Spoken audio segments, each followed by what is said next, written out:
এখানে এসেছি এ নিয়ে সবকিছু সাজুজ্যের সাথে যিনি রাখবেন আমরা সুব্রত চক্রবর্তী মহোদয়কে বলবো উনি স্বাগত জানাচ্ছেন।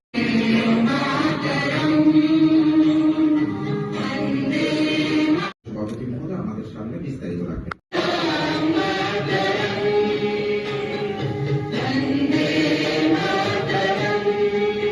প্রশিক্ষণ একটা আমাদের কাছে একটা পার্ট অ্যান্ড পার্সেল। তো সেই জায়গায় প্রতি বছরই সেটা হয়, এই বছরও হচ্ছে। তো যারা প্রথমে একটা মণ্ডল থেকে শুরু হবে, তো মণ্ডল থেকে এবং বিভিন্ন আমাদের সাবজেক্ট আছে।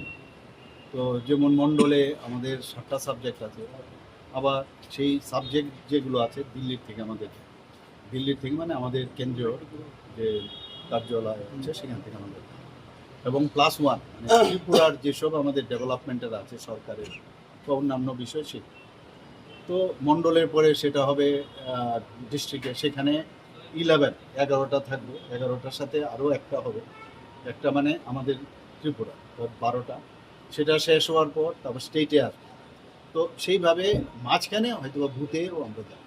তো প্রশিক্ষণের মাধ্যমে আমাদের যে আইডিওলজি পণ্ডিত দীনদয়ালজি যেভাবে চিন্তা ভাবনা করেছেন যে সমাজের জন্য আমাদের কাজ করতে হবে, প্রথমে রাজ্য, প্রথমে দেশ, এবং তারপর আমাদের পার্টি, তারপর লিগ, এই যে কনসেপ্ট নিয়ে এবং অন্তিম ব্যক্তি অবধি বিভিন্ন বিষয় যেসব আমাদের বেনিফিশিয়ারি স্কিম ইত্যাদি বিভিন্ন সাবজেক্ট দেওয়া আছে, প্রতি বছরই সেটা হয়।